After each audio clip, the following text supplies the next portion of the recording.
A very good morning to my dear students. आज हम लोग लेक्चर 5 में adjoint and inverse of matrix पढ़ने जा रहे हैं। हमारा आज का लक्ष्य है जेई एडवांस लेवल प्रॉब्लम इस टॉपिक से करने हैं।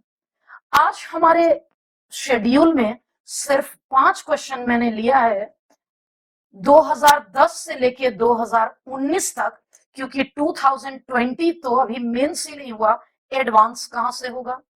तो कुछ बहुत आसान भी पूछे गए, जैसे आप यहां गौर से देखिए 2012 का पेपर वेरी इजी था, हम लोग करेंगे। 2014 का भी आसान था। लास्ट क्वेश्चन जो 2010 में पूछा गया वो आसान था लेकिन कैलकुलेटिव था, और ये इंटीजर टाइप क्वेश्चन था। बाकी सारे मोर देन वन करेक्ट ऑप्शन है, सिर्फ एक ही क्वेश्चन इंटीजर टाइप है। इसलिए सबसे पहले मैं इस इंटीजर टाइप क्वेश्चन को ही कंप्लीट करवा देती हूं। बाकी हम लोग देखते हैं कि ये टॉपिक कितना इंपॉर्टेंट है। आप देख सकते हैं कि मेंस में तो बहुत ज्यादा पूछे गए थे, इतना ही नहीं एडवांस में भी पूछे गए हैं। तो मैं पहले क्वेश्चन पर चलती हूँ। गौर से देखिएगा, स्क्रीन पर फर्स्ट क्वेश्चन आ चुका है। हमारा पहला क्वेश्चन है, एक बार आप पढ़ लीजिए फिर मैं डिस्कस करती हूँ। आसान क्वेश्चन है, थोड़ा सा ध्यान देना होगा आपको बस। चलिए मैं आपको बताती हूं। लिखता है, अगर डिटर्मिनेंट ऑफ एडजॉइंट ऑफ ए, ध्यान देना है, एडजॉइंट ऑफ ए का डिटर्मिनेंट प्लस यहां देखिए determinant of adjoint of B equals to 10 to the power 6। याद दिलाऊं, एडजॉइंट ऑफ ए की प्रॉपर्टी होती थी मॉड ए की पावर n-1। यहां मैं आपको लिख कर बता देती हूं क्या कि mod of adjoint of A होता है determinant of A to the power n-1, where n cross n order of matrix होगा। अगर n cross n order of matrix है, इसी प्रॉपर्टी पर हमारा ये क्वेश्चन, सारे क्वेश्चन में ये प्रॉपर्टी यूज है। ये प्रॉपर्टी है ही इतना इंपॉर्टेंट, चाहे बोर्ड हो, आईआईटी हो, एनडीए हो, हर एग्जाम में इस टॉपिक से क्वेश्चन पूछा जाता है। और यहाँ n 3x3 है, यानी n की वैल्यू 3 है, तो 3 - 1 2 हो गया, और यहां भी 2 हो गया। इसका मतलब अब हमारा एक ही काम बचा है, a का डिटर्मिनेंट निकालना और b का डिटर्मिनेंट निकालना। तो करना कुछ नहीं है, कैलकुलेटिव है, सिंपल तरीके से ए का डिटर्मिनेंट निकालना है। मैं यहां से पहले लिख देती हूं, लिखती क्या हूं, डायरेक्ट कर देती हूं ए का डिटर्मिनेंट। पहले लिखूंगी इतना 2k-1, इतना इनटू इन दोनों का प्रोडक्ट माइनस इन दोनों का product, -1 minus minus plus 4k²। अब देखिएगा मिडल वाले का साइन चेंज, -2√k, ये रो और ये कॉलम मैं कट कर दी। अब हमें इन दोनों को पहले इंटू करना होगा, -2√k माइनस, अब इन दोनों का इंटू करना होगा, 2 2 जा 4 k√k। अब लास्ट एलिमेंट देख लेते हैं, यहां लास्ट एलिमेंट क्या है, लास्ट एलिमेंट 2√k इंटू, अब क्या करेंगे, इस रो को और इस कॉलम को ढक लेंगे, इन दोनों को इंटू कर दी मैं, 2 2 जा 4 k√k minus minus plus 2√k। अब देख लेते हैं क्या हो सकता है। सिंपली मैं कैलकुलेशन कर लेती हूं, यहां आ गया माइनस, इधर भी 2 टर्म इधर भी 2 टर्म, कैसे करूंगी देखिएगा बारी बारी से। -2k, 2 4 जा 8, एक काम कर लेती हूं, 1 minute, 2k minus 1, 4k square minus 1, -2√k और फिर से -2√k कॉमन ले लूंगी, बचेगा 1 + 2k और यहां मैं क्या कर रही हूं, 2√k में फिर से 2√k कॉमन, बच गया 2k + 1। अब थोड़ा सा आगे बढ़ लेंगे हम लोग। अगर इन दोनों में देखें, ये और ये कॉमन है, पहले इसे हम लोग रहने देते हैं। 4k स्क्वायर माइनस 1 को बोलेंगे 2k + 1, 2k minus 1, minus minus plus 4k, 2k + 1, 2 2 जा 4k, 2k + 1। थोड़ा गौर से देखिएगा, अब क्या 2k + 1 हर जगह कॉमन आ सकता है? हाँ, आ सकता है। अगर मैं कॉमन ले लेती हूँ 2k + 1, तो बच गया 2k माइनस 1 का होल स्क्वायर प्लस 4k और 4k 8k। ये और अच्छे से मैं देखूं तो 2k + 1 और ये बन जाएगा 2k + 1 का होल स्क्वायर, मतलब 2k + 1 का होल क्यूब। हमें आवश्यकता थी इसका भी और इसका भी। डिटर्मिनेंट ऑफ ए तो मैंने कर लिया, अब बारी है डिटर्मिनेंट ऑफ बी की। तो मैं डिटर्मिनेंट ऑफ बी पहले दिखा तो दूं कि ये कहां है और क्या होगा। तो देखते हैं बी का डिटर्मिनेंट, ये तो 0 ही है, इसको तो कुछ नहीं करना है। Minus of this one into, अब मैं करके बताती हूं, minus of this one into, अब सुनिएगा, ये दोनों को इंटू कर दी, 0 माइनस माइनस प्लस 4k आ गया 0 प्लस, थोड़ा और अच्छे से देख लेते हैं, एक मिनट फिर से इसको करती हूं मैं, क्या हुआ, ये दोनों कट गया, this into this 0, minus minus plus 2k आ गया, जब इसको इससे इंटू करूंगी तो 2k आ गया, तो मैंने लिख दिया 2k। अब एक लास्ट करना होगा, यहां देख लेते हैं, एक लास्ट हमें क्या करना होगा, चलिए एक लास्ट में रूट के इंटू करके बताती हूं, रूट के इंटू, जैसे ही मैं, अब रूट के मैंने ले लिया, अब देखते हैं इसे इससे इंटू, -2 √ के इंटू इतना -0, तो हमारा आ गया -2 √ के इंटू 1 - 2k। अब मैं कैलकुलेशन कर लेती हूं, -2k इंटू, देख लेते हैं, -2k into 2k minus 1, -2k into 1 - 2k। मैं क्या कर रही हूं, -2k कॉमन ले लूंगी, 2k - 1 -1 प्लस 2k, ये क्या, ये तो सब 0 आ गया। एक मिनट, कुछ गड़बड़ किया मैंने, यहां था +1 - 2k। अब यहां हम लोग देख सकते हैं कि ये सारा कुछ कैंसल होके 0 आ गया। अब अकॉर्डिंग टू क्वेश्चन, क्या था ऊपर क्वेश्चन में देखिएगा, फ्रॉम 1, यहां ये फ्रॉम 1 को अगर कवर कर लूं तो क्या था, इसी से तो हमें निकालना है कि, तो क्या आ जाएगा देख लेते हैं। हमारा क्वेश्चन आ चुका था, अकॉर्डिंग टू क्वेश्चन है, इसका स्क्वायर प्लस इसका स्क्वायर इक्वल टू 10⁶। अब ये है 2k + 1 का होल क्यूब का होल स्क्वायर, b यानी 0, 10⁶, 2k + 1 whole power 6 equals to 10⁶। और अब देखेंगे 2k + 1 10 आ गया, k हमारा 9/2 आ गया। अब क्वेश्चन में GIF पूछा है, GIF का मतलब इससे ठीक छोटा इंटीजर, इससे ठीक छोटा इंटीजर 4.5 से ठीक छोटा इंटीजर 4। ये क्वेश्चन था इंटीग्रल वैल्यू, इसलिए हमारा इंटीजर आ चुका, आप देखेंगे हमारा इंटीजर आ चुका है 4। कैसा ऑप्शन है ये, क्वेश्चन को क्लियरली देख लेते हैं। क्वेश्चन क्या था, अब अच्छे से क्वेश्चन पढ़िए। क्या था क्वेश्चन? था कि अगर के रियल नंबर है और ये दोनों फॉलो करता है तो के का जीआईएफ। हमारा आंसर आ चुका है 4। हमने देखा कि हमने आंसर निकाल लिया है 4, तो हमारा यही 4 आंसर आ चुका है। अब हम लोग नेक्स्ट क्वेश्चन पे चलेंगे।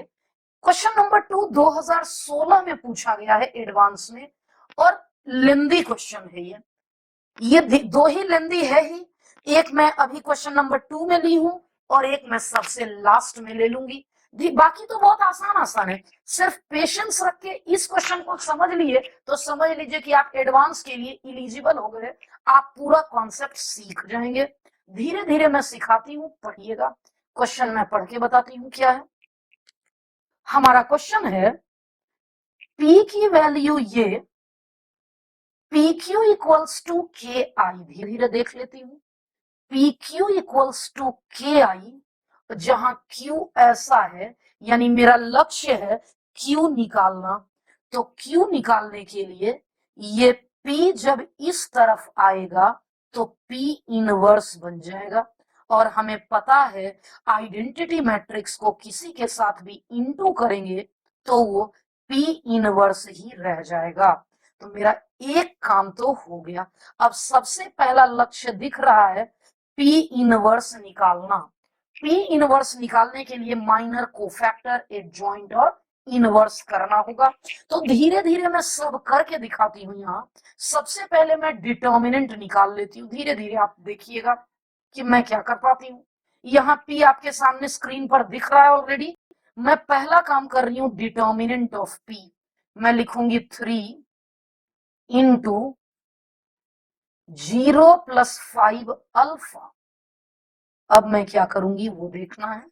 अब मैं करने क्या जा रही हूं, बीच वाले का साइन चेंज, ये रो ये कॉलम, 0 - 3 अल्फा, 0 - 3 अल्फा। अब क्या करूंगी वो देखिएगा। अब last element as it is into ये रो ये कॉलम, -10 - 0। हमारा आ गया 5 × 15 - 3 12 अल्फा प्लस 20। यही हो गया हमारा डिटर्मिनेंट ऑफ पी। अब जब डिटर्मिनेंट ऑफ पी आ चुका है तो माइनर कोफैक्टर, एडजॉइंट और इनवर्स की बात कर लेती हूँ। तो जल्दी जल्दी लिख लेती हूँ 1 1 2 1 3 1। यहाँ 1 1 है, मैं क्या करूंगी 1 2 निकालूंगी और 1 3 निकालूंगी।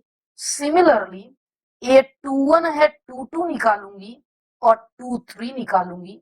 और यहाँ 3 1 है तो मैं 3 2 निकालूंगी और 3 3 निकालूंगी। तो अब देखते हैं यहाँ की, पहले तो मैं साइन स्कीम डाल देती हूँ कि क्या हो सकता है। तो 1 मिनट, पहले मैं थोड़ा सा नीचे कर लेती हूँ स्क्रीन को।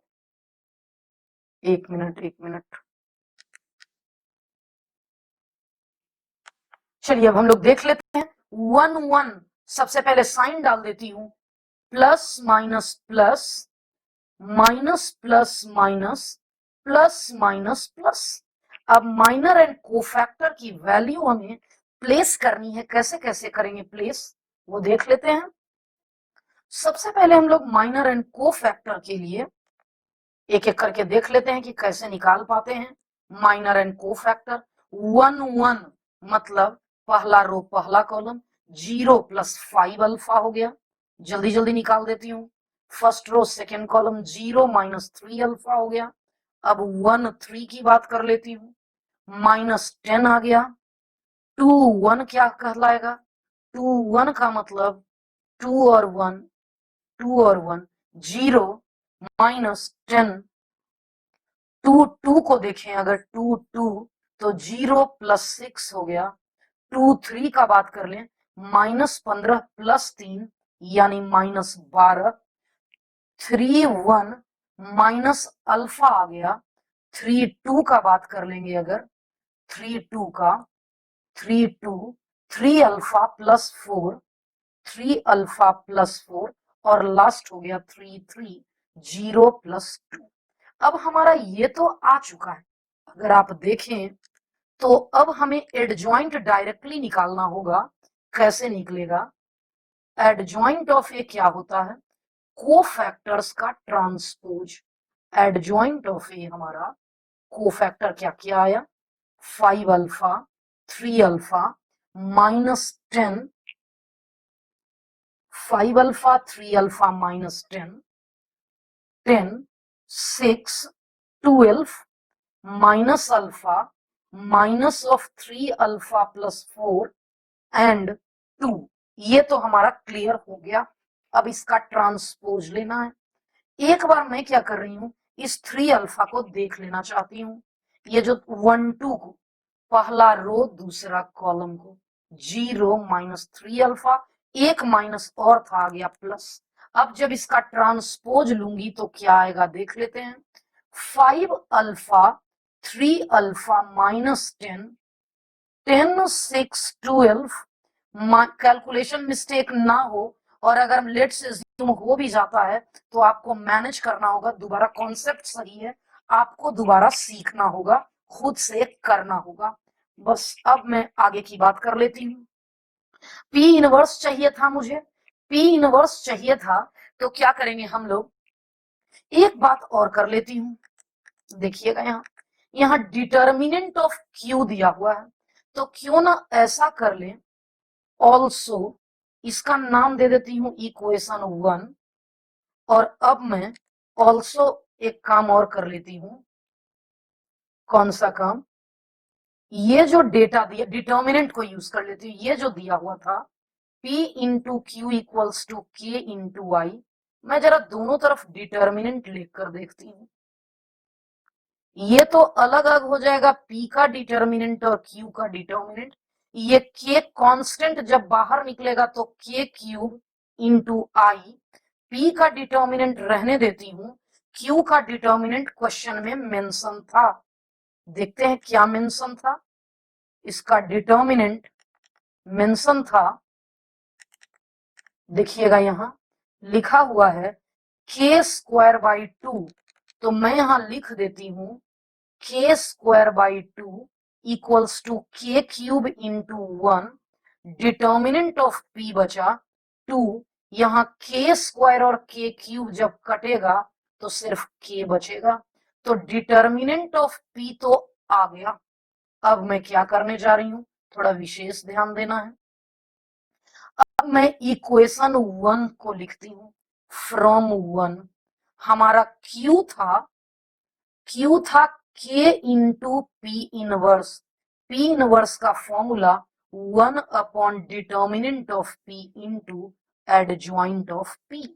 अब डिटर्मिनेंट ऑफ पी अभी अभी मैंने निकाला 2 के आया, यहां देखिए ये रहा 2 के आया। और एडजॉइंट ऑफ पी हमारे सामने ये रहा स्क्रीन पे, ये है जॉइंट ऑफ पी। इसका मतलब ये वाला डिटर्मिनेंट को हमें लेना है। मैं लेकर बताती हूँ। 5 alpha 10 -6, 3 alpha -10, 6 12, minus of 3 alpha plus 4 into 2 हो गया। के से के कट गया। अब ये तो पूरा का पूरा क्यू आ गया। एक बात और क्लियर कर देती हूँ, क्वेश्चन में एक डेटा और था। क्या डेटा था हम लोग देख लेते हैं। क्वेश्चन में क्या था एक बार देख लेते हैं। मैं इसे थोड़ा सा चाह रही हूं ऊपर करना। हाँ, एक मिनट देखिए। देखिए क्या है क्वेश्चन में, है ये डेटा, ये 2 3 की वैल्यू -k/8 है। अब तो कोई दिक्कत ही नहीं है। ऑल्सो Q23 -k/8 है। ये रहा second row, third column. Compare,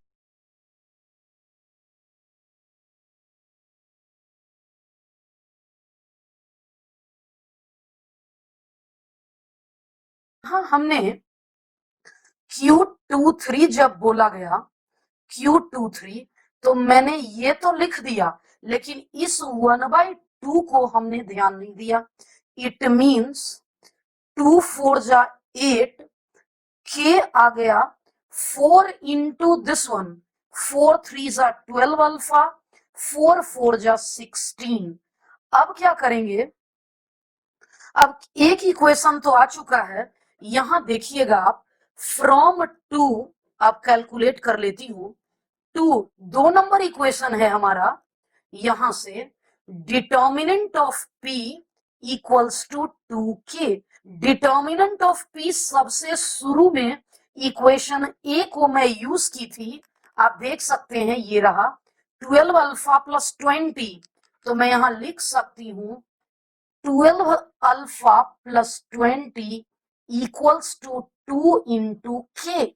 अब k की वैल्यू यूजिंग इक्वेशन 3, k की वैल्यू जैसे ही मैंने इक्वेशन 3 में डाल दी, ये आ चुका 2 इंटू 12 अल्फा प्लस 16। अब 12 2 जा 24 माइनस 12 12 अल्फा, 16 2 जा 32 माइनस 20 12। अब अल्फा इक्वल्स टू आ गया -1। अब अल्फा तो आ गया, इक्वेशन 3 को यूज कर लेती हूं तो हमारा बीटा भी आ जाएगा। फ्रॉम 3, यही सामने में तो लिखा हुआ है k equals to 12 alpha plus 16। Alpha के जगह है -1 प्लस 16, 16 माइनस 12, हमारा k आ चुका 4। अब यहीं से तो ऑप्शंस चेक करने हैं, कौन कौन सा ऑप्शन मैच करता है। तो देखिएगा यहाँ पहला ऑप्शन है अल्फा 0 के 8, बिल्कुल गलत हो गया। क्यों? क्योंकि मेरा अल्फा तो -1 आ चुका है, इट मींस ये तो टोटली रॉन्ग है। अब बी का बात कर लेते हैं, इसमें मैं पुट करके देख लेती हूं। तो यहां हम लोग क्या करेंगे, इन दोनों को देखते हुए अगर मैं ऑप्शंस पर जाऊं, इन दोनों को देखते हुए, तो ऑप्शन ए के बारे में तो पता चल चुका कि ये गलत है।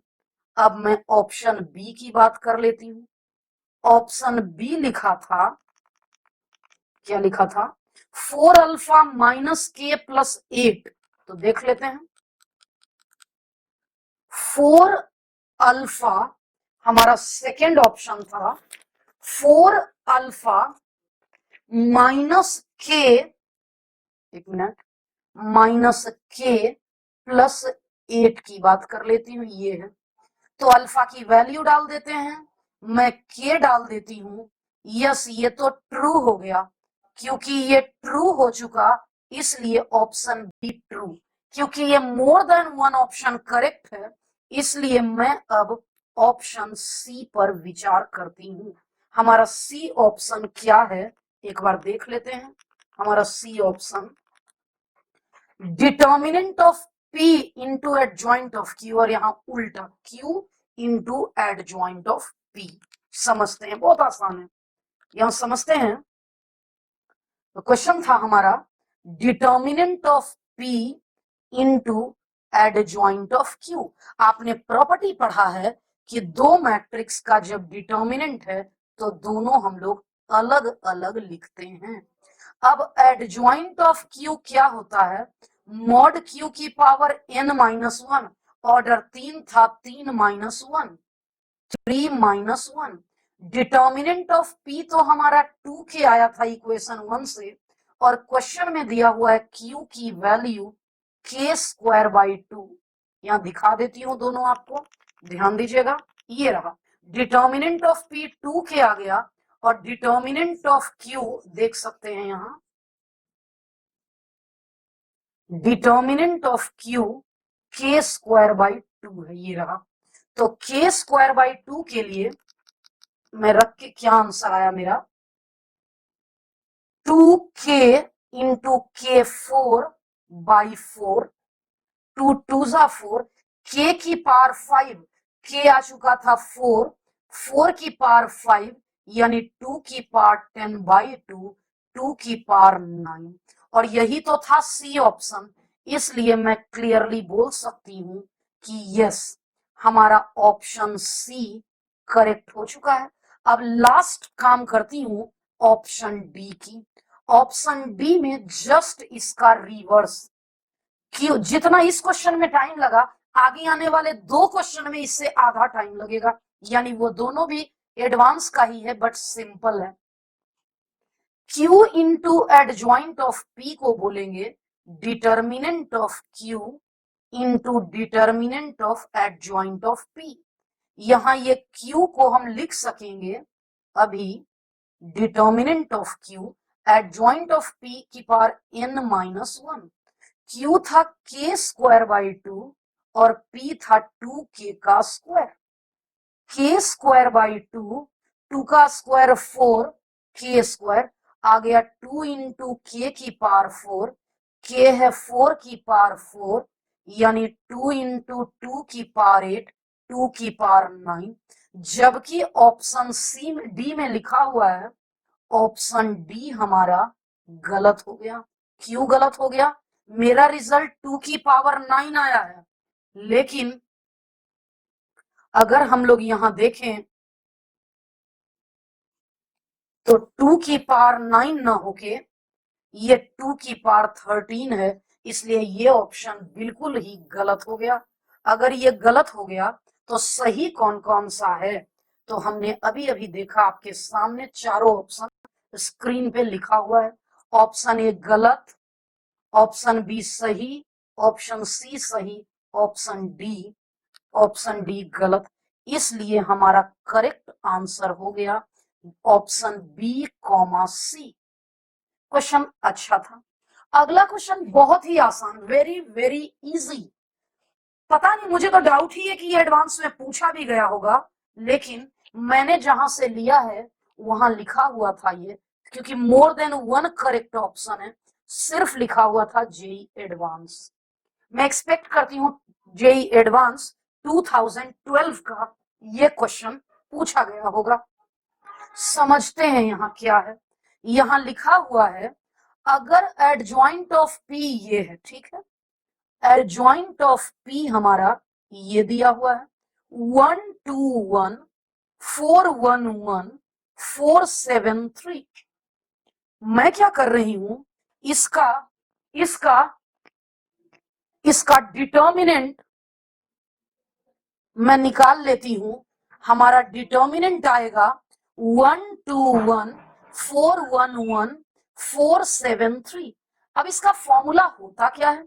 एडजॉइंट ऑफ ए आप पढ़े हैं मॉड ए की पावर n-1, और इधर इसका डिटर्मिनेंट निकालने के लिए क्या होगा, 1 इंटू 3 माइनस 7 माइनस 4 इंटू 3 2 जा 6 माइनस 7 प्लस 4 इंटू 2 माइनस 1। क्या रिजल्ट आ गया? 3 माइनस 7 माइनस 4 प्लस 4 हमारा करेक्ट आंसर आ गया। इस तरफ सॉरी, हमारा इस तरफ तो करेक्ट आंसर आ गया है 4। अब यहां देखते हैं क्या है, थोड़ा सा समझते हैं कि यहां हमारा डिटर्मिनेंट ऑफ पी n, यानी इसका ऑर्डर 3 क्रॉस 3 है, इसलिए n हो गया 3। डिटर्मिनेंट का स्क्वायर 4 है, इट मींस ये प्लस माइनस 2 हो गया। कौन कौन सा ऑप्शन करेक्ट है आप पढ़ के देख सकते हैं। यहां हम लोग देख लेते हैं क्वेश्चन क्या था। क्वेश्चन था हमारा possible value of determinant of P. मेरा आया 2 और -2, ये दोनों ऑप्शन सही हैं, इसलिए हम लिखेंगे कि मेरा करेक्ट आंसर आ गया ए एंड डी। हमारा आंसर आ गया ऑप्शन ए एंड डी, क्योंकि मोर देन 1 ऑप्शन करेक्ट था। तो था ना बहुत आसान क्वेश्चन, मैं आपको अभी अभी बताई थी कि ये बहुत ही सिंपल क्वेश्चन है। अब हम लोग अपने नेक्स्ट क्वेश्चन पर हैं। ये क्वेश्चन कब पूछा गया? 2014 एडवांस का, बिल्कुल यूनिक है ये क्वेश्चन, बिल्कुल ही यूनिक है। समझ लेते हैं कैसे। कहता है let M be 2 cross 2 symmetric matrix. समझते हैं यहां एम सिमेट्रिक मैट्रिक्स का मतलब है डायगोनल पर चाहो तो कुछ भी रख लो, लेकिन ये दोनों एनी हाउ सेम रहे, ताकि ट्रांसपोज लेने से ये सेम आई रीजन दे देती हूं, क्योंकि M हमारा ऐसा इसलिए हुआ क्योंकि M सिमेट्रिक मैट्रिक्स है। क्योंकि बहुत आसान है ये क्वेश्चन, 2-3 मिनट का, लेकिन यूनिक है। ऐसा क्वेश्चन और कभी भी नहीं पूछा गया और जनरली किसी बुक में भी नहीं है। क्योंकि M हमारा, क्योंकि M सिमेट्रिक मैट्रिक्स है, यस, क्योंकि M सिमेट्रिक मैट्रिक्स है, इसलिए M ट्रांसपोज बराबर M होगा। मैंने ऐसा मान लिया। अब बोल रहा है विथ इंटीजर एंट्री, यानी यहां मेंशन कर देती हूं, हियर ए बी सी ये तीनों इंटीजर से बिलोंग करेंगे, क्योंकि क्वेश्चन में लिखा हुआ है इंटीजर एंट्री। अब फिर कह रहा then M is invertible. Invertible का कॉन्सेप्ट है हमारा, क्या कॉन्सेप्ट है देख लेते हैं। हमारे इनवर्टिबल के कॉन्सेप्ट के अनुसार फॉर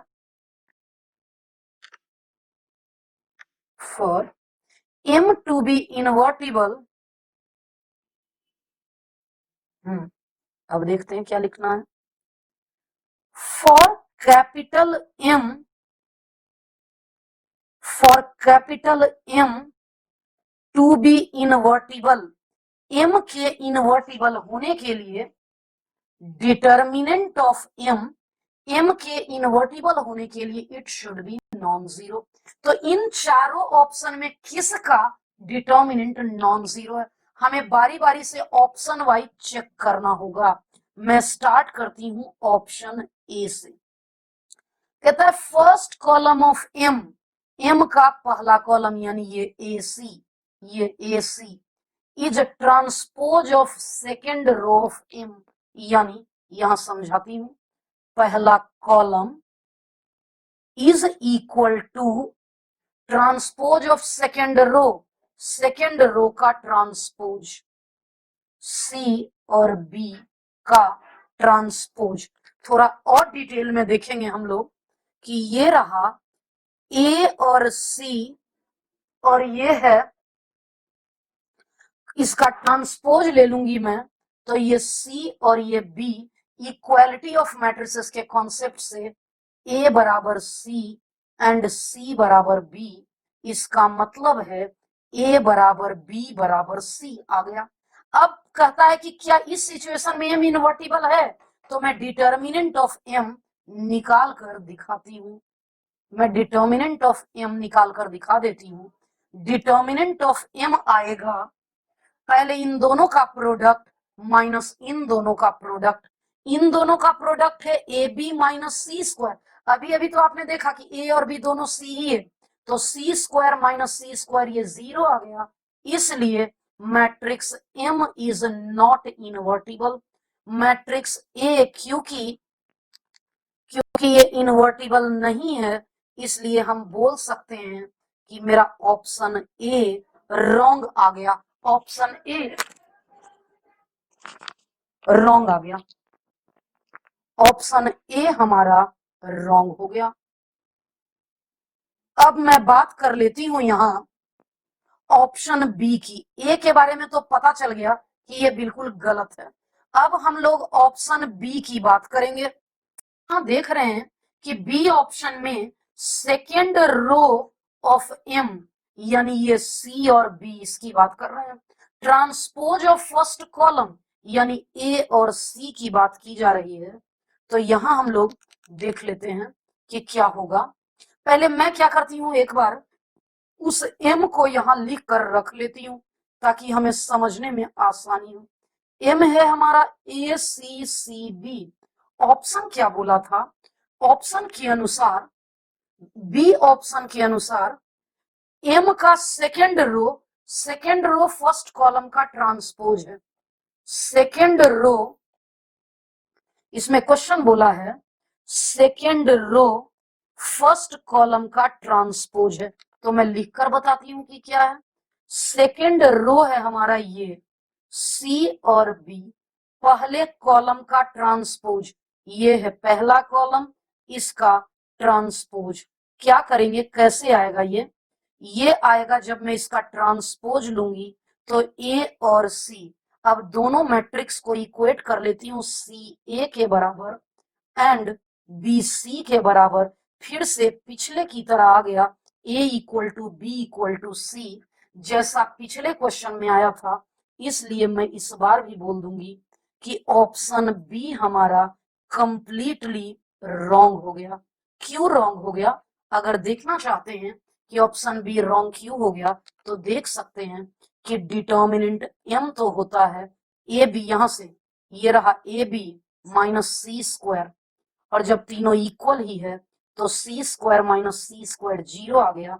इसलिए हम बोल सकेंगे कि yes it is not invertible, यह इनवर्टिबल नहीं है। अब हम लोग थर्ड ऑप्शन की बात कर लेते हैं, पहले पढ़ लेते हैं। M is a diagonal matrix with non-zero entry in main diagonal। अच्छा ठीक है, हमारा थर्ड ऑप्शन मैं लिख सकती हूं, अभी अभी हमने पढ़ा third option. Third option option C है कि M को कुछ इस प्रकार से लें कि यहाँ पे non zero entry, main diagonal में नॉन जीरो एंट्री, और ये मैट्रिक्स डायगोनल मैट्रिक्स हो। अब आप देख लीजिए, अगर ये मैट्रिक्स डायगोनल मैट्रिक्स होगा मतलब ये दोनों जीरो होगा। तो अब मैं डिटर्मिनेंट ऑफ एम निकाल कर दिखाती हूँ, ए बी, ये तो कभी भी जीरो नहीं होगा। Reason because A comma B are non zero integers. Question में ये मेंशन था कि जब ये दोनों A and B non zero integers हैं, तो इसलिए हम बोलेंगे कि यस हमारा एम तो आ गया इनवर्टिबल, और मेरा ये ऑप्शन सही हो गया। हम लोग बोल सकते हैं यहाँ ऑप्शन सी हमारा करेक्ट हो गया, करेक्ट हो चुका सी। अब एक आखिरी ऑप्शन में डी की बात कर लेती हूँ। डी ऑप्शन पहले पढ़ना भी जरूरी है, एक बार डी ऑप्शन पढ़ के देख लेते हैं। कहता है product of entry in main diagonal is not the square of integer. क्या कहता है अभी हम लोग देख लेते हैं। अब इसको मैं मिटा रही ताकि आपके पीडीएफ में ये साफ सुथरा जाए। चलिए अब देख लेते हैं। हमारा फोर्थ ऑप्शन है, मैं फोर्थ ऑप्शन की बात कर लेती हूँ, ऑप्शन डी। एम तो हमारा था ए सी सी और बी, कह रहा था यहां कि प्रोडक्ट ऑफ डायगोनल यानी इन दोनों का प्रोडक्ट, ठीक है। ये नॉट स्क्वायर ऑफ इंटीजर, यानी कह रहा है कि ये इंटीजर का स्क्वायर कभी नहीं हो सकता है। देख लेते हैं, अभी मैं बता देती हूँ। नहीं सॉरी, मैं फिर से बताऊं, ये डेटा गिवन है, ये डेटा गिवन है कि a इंटू बी कभी भी ऐसा नहीं है। तो हमें इनवर्टिलिटी के बारे में बताना है, A B minus C square. अब ये तो कभी जीरो होगा ही नहीं। क्यों जीरो नहीं होगा? क्योंकि क्योंकि ये तो क्यों नहीं जीरो होगा, अभी आप देख सकते हैं। यहां थोड़ा समझने की कोशिश करिएगा। यहां लिखा हुआ था कि ये जो सी स्क्वायर है, सी क्योंकि नॉन जीरो इंटीजर है, तो सी तो हम बोल सकते हैं स्क्वायर ऑफ इंटीजर, और ए बी के बारे में बोल रहा है नॉट स्क्वायर ऑफ इंटीजर। तो क्या ये दोनों कभी भी जीरो आएंगे? दोनों इक्वल होंगे ही नहीं। एक आई स्क्वायर है, एक नॉट आई स्क्वायर है, नॉन जीरो। इसलिए हम बोलेंगे कि मैट्रिक्स एम हमारा इनवर्टिबल है। अब चारों ऑप्शन बारी बारी से हमने चेक कर लिया कि कौन सा इनवर्टिबल है और कौन सा नहीं। मैं यहां बोल सकती हूं कि मेरा ऑप्शन डी करेक्ट हो चुका, मेरा ऑप्शन डी करेक्ट आ गया। अब कौन कौन सा ऑप्शन करेक्ट हुआ, यही तो दिखा हुआ है, सी और डी। पीछे स्टार्टिंग के दोनों तो बिल्कुल गलत थे, सी और डी। अब हमें क्या करना है, यहां क्वेश्चन नंबर 6 की बात करते हैं। ये क्वेश्चन पूछा गया है जेई मेन 2020 में, गौर से आप देख सकते हैं। इस क्वेश्चन को पढ़ने की जरूरत है अच्छा देर तक। समझ चुके होंगे आप, ये m दिया है, ये एडजॉइंट ऑफ m दिया है, और 4 ऑप्शन की बात की जा रही है। तो सबसे पहले स्मॉल ए और स्मॉल बी की बात कर लेते हैं। ये स्मॉल ए है, ये स्मॉल बी है, तो m है और यहाँ एडजॉइंट ऑफ m दिया, तो क्यों ना मैं इस m के हेल्प से एडजॉइंट ऑफ m निकाल दूं। तो 2 क्रॉस 2 के लिए तो शॉर्टकट था, 3 क्रॉस 3 के लिए तो शॉर्टकट नहीं है। तो मैं क्या करूंगी, ये क्वेश्चन मैं आपको बताई थी कि जेई मेन 2020 का है। कैसे, जब ये मोर देन 1 करेक्ट ऑप्शन है और हम लोग पढ़ रहे हैं जेई एडवांस, तो ये मेंस का कैसे हो सकता है। ये क्वेश्चन उस समय मेरा ध्यान शायद कहीं और था, सॉरी फॉर दैट वन। ये जेई एडवांस 2019 का क्वेश्चन है। अब मैं स्टार्ट करती हूं, इस m को लेकर एडजॉइंट ऑफ m मैं डायरेक्टली निकाल देती हूं। एडजॉइंट ऑफ m मैं डायरेक्ट निकालूंगी। सबसे पहले साइन अलॉट कर देती हूं, 1 1 1 2 1 3 2 1 2 2 2 3 3 1 3 2 3 3। और अब समझते हैं, 1 1 मैं कैलकुलेट करके लिख देती हूं, 2 माइनस 3b, और ab माइनस 1 यानी 1 minus ab, 1 minus A B. आपको माइनर कोफैक्टर कैलकुलेट करना ऑलरेडी आता है, इसलिए अब मैं डायरेक्ट आंसर लिख देती हूं। क्या हो जाएगा, मैं डायरेक्टली लिख दूं कि एडजॉइंट ऑफ m आप धीरे धीरे निकाल लेंगे, 2 minus 3b 8, b minus 6, A B minus 1 minus 6। आप एग्जाम में भी डायरेक्ट कैलकुलेट कर सकते हैं, जैसे मैं कैलकुलेट कर रही हूं, -1 2 -1, और ये आ गया एडजॉइंट ऑफ ए। अब यहां बगल में ये दिया हुआ है, तो मैं इसे इक्वेट कर देती हूं इस डेटा से जो गिवन है, -1 1 -1 -1 1 -1, 8 माइनस 6 2 -5 3 और -1। अच्छे से देख लेते हैं, अब कंपेयर करके हम लोग ए और बी निकाल लेते हैं। इसका कंपैरिजन इससे कर सकते हैं, और इसका कंपैरिजन इससे मैं करके बताती हूं क्या आ गया। 2 माइनस 3b बराबर -1, 2 plus 1 3 equals to 3b, b की वैल्यू 1 आ गई। अब मैं इसका कंपैरिजन करने जा रही हूं, A B minus 1 equals to 1, A into 1 minus 1, A equals to 2 आ गया। अब बारी बारी से हम लोग देख सकते हैं, यहां ऑप्शन डी देखिए क्या है, ऑप्शन डी। अब सबसे आसान मुझे ऑप्शन डी लग रहा है चेक करना, मैं चेक कर लेती हूं कि क्या आएगा। ऑप्शन डी क्या है, A plus B equals to 3, A plus B क्या आ गया, 1 प्लस 2 इक्वल्स टू 3। ये करेक्ट आ गया, ऑप्शन डी हमारा करेक्ट आ चुका। अब थोड़ा सा और आगे बढ़ती हूं मैं, यहां देखते हुए क्या है, जरा ऑप्शन ए देखिएगा क्या है, एडजॉइंट ऑफ m स्क्वायर का डिटर्मिनेंट। तो ठीक है, मैं लेकर दिखा देती हूं कि क्या होगा।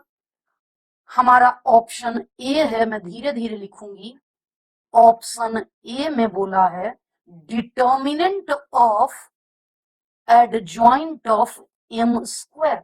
क्या फॉर्मूला होता है एडजॉइंट ऑफ ए का, डिटर्मिनेंट ऑफ ए की पावर n-1।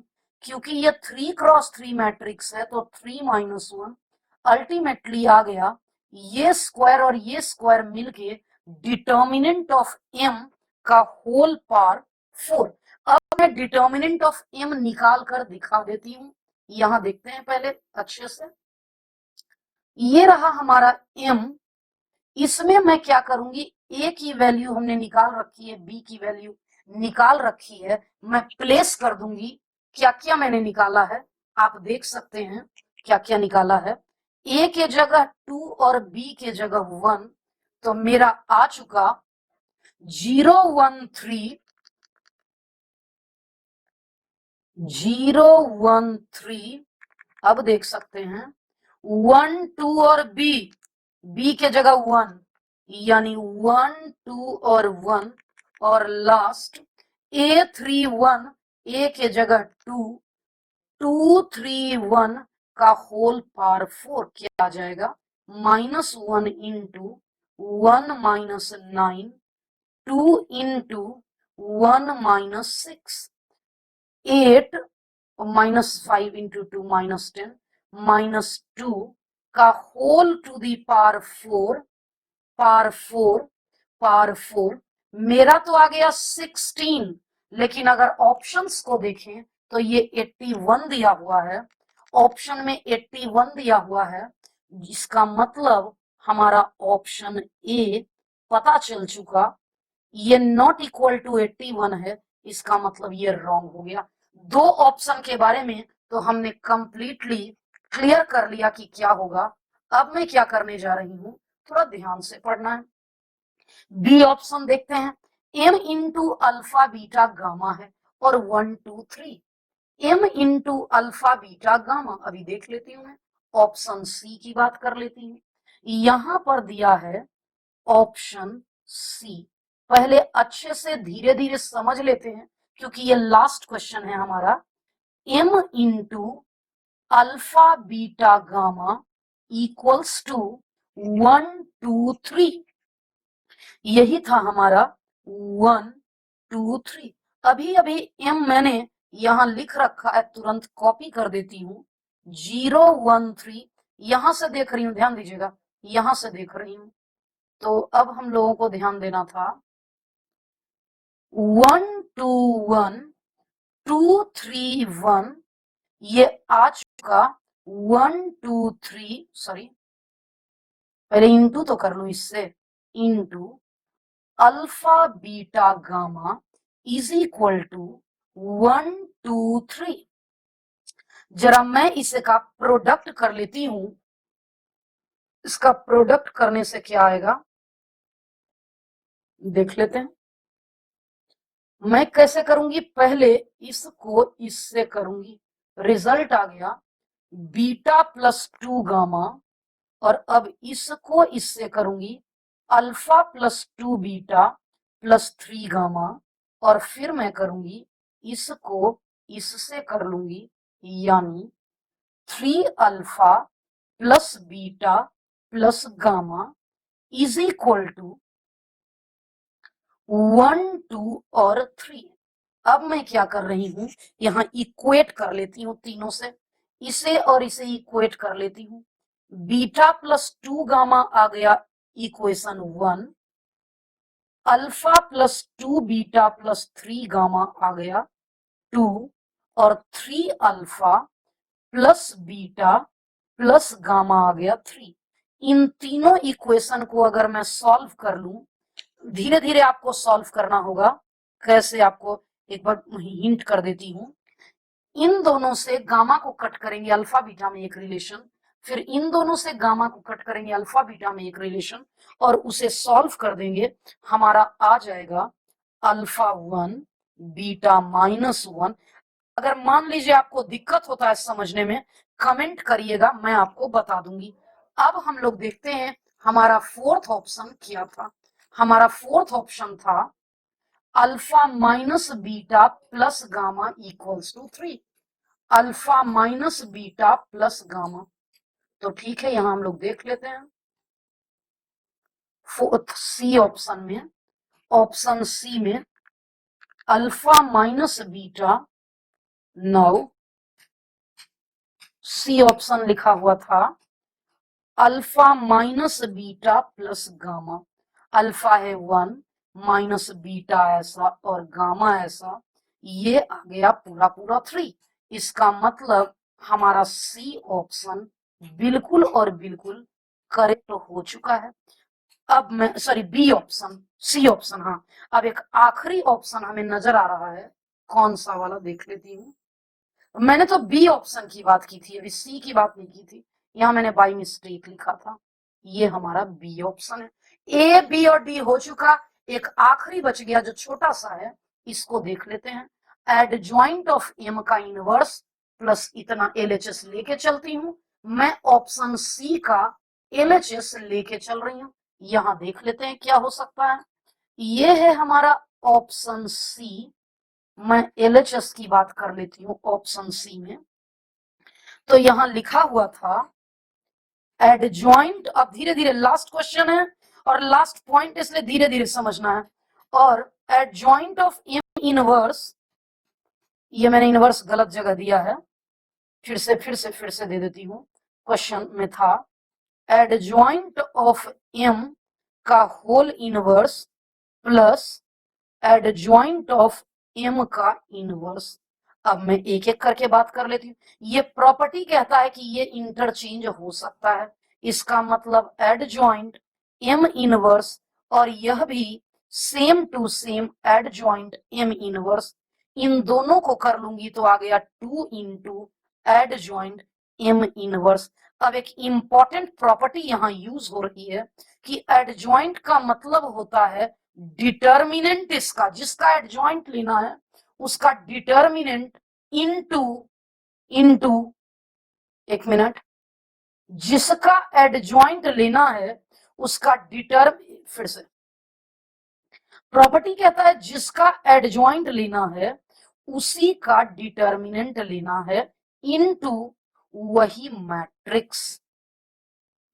अब क्या हो जाएगा मैं बता, ये प्रॉपर्टी है जो ध्यान देना था आपको। ये प्रॉपर्टी है दिस इज इक्वल टू, आपने पढ़ रखा है ना इसके बारे में, क्या पढ़ रखा है आपने पढ़ रखा है कि एम इनवर्स का determinant 1 upon determinant of M into M हो गया। अब अगर मैं बात कर लूं क्या डिटर्मिनेंट ऑफ एम आ चुका है हमारा, तो देख लेते हैं कि कहाँ आया है। तो हाँ, अभी अभी तो मैं कैलकुलेट की थी, डिटर्मिनेंट ऑफ एम -2 आया था। तो दोबारा करने का जरूरत नहीं है, इनटू एम। इस 2 से ये 2 कट गया और आंसर आ गया -m। क्या ऑप्शन में भी -m ही दिया था? तो एक बार मैं चेक कर लेती हूँ कि यस, यहां देख लीजिए इस ऑप्शन में भी -m ही दिया था। इसका मतलब हमारा कौन कौन सा ऑप्शन सही आ रहा है अब हम लोग ये देख सकते हैं। चलिए अब देख लेते हैं। इतना तो क्लियर हो गया, ये थोड़ा सा पेज स्क्रॉलिंग में दिक्कत है। हाँ, इतना तो क्लियर हो गया कि ये हमारा करेक्ट आ गया, ये तो हमारा हो गया करेक्ट, यानी ऑप्शन सी पर तो लग गया थम्स अप। अब कौन कौन सा ऑप्शन करेक्ट हुआ धीरे धीरे देख लेती हूँ। सी सही है और बी भी सही है, ए भी सही है, सॉरी ए गलत है और डी सही है। यानी यहां चेक कर लेती हूं मैं, एक मिनट यहां चेक कर लेती हूं मैं। ऑप्शन डी सही था, ऑप्शन ए गलत था और अब लास्ट है ऑप्शन बी। ये बी ऑप्शन था जो सही है और उससे भी लास्ट है सी। इसका मतलब हमारा करेक्ट आंसर आ गया option B, C and D. अब हम लोग देख सकते हैं हमारा more than one correct option था। आज 45 मिनट या 30 मिनट का लेक्चर हुआ होगा। तो एडवांस के क्वेश्चन हमने 5 किए, उसमें 2 अच्छे थे। आप बच्चे कमेंट करिएगा, पहले पांचों खुद से एक बार देखकर क्लास नोट्स बना लीजिए, उसके बाद पांचों क्वेश्चन बिना देखे बनाइए और कमेंट करिएगा कि इस 5 में आप कितने क्वेश्चन सीख गए। देख लीजिए, मैं याद दिला देती हूँ, मुझे करवाना था 2019 जो सबसे लास्ट में मैं करवाई, मुझे यही दोनों तो टिपिकल था, इसे मैं क्वेश्चन नंबर 2 में करवाई। ये इंटीजर टाइप था, सबसे पहले करवा दी थी आपको, और ये बहुत आसान था इसलिए तीसरे नंबर पर करवाई थी, और ये थोड़ा थोड़ा ठीक था और मैं 4th नंबर पर इसे करवा दी थी। अब जेई एडवांस का लेक्चर खत्म हो चुका, अब हमें पढ़ना है solution of system of equation पर इंपॉर्टेंट और लास्ट वीडियो, लास्ट टॉपिक, वो हर बार पूछा जाता है और ये टॉपिक हमारा, हम कह सकते हैं कि ये टॉपिक वेरी वेरी इंपॉर्टेंट है। तो आज का लेक्चर मैं यहीं खत्म करती हूं। एक बार आप देख लीजिए, यही एक बार रिवाइज कर लीजिएगा। क्वेश्चन नंबर 1 इंटीजर टाइप था और यही तो था क्वेश्चन नंबर 2। ये रहा क्वेश्चन नंबर 3 जो सिंपल था। क्वेश्चन नंबर 4 में भी आप देख सकते हैं। आप बच्चे कमेंट करिएगा कि आपको कॉपी पर, जब मैं पहले जेई के लेक्चर कॉपी पर पढ़ाती थी, वो ज्यादा कंफर्टेबल था या डिजिटल जैसे आप अभी पढ़ रहे हैं ये कंफर्टेबल है। आप फीडबैक दीजिएगा सो दैट मैं उसी अकॉर्डिंग काम कर सकूं। Thank you.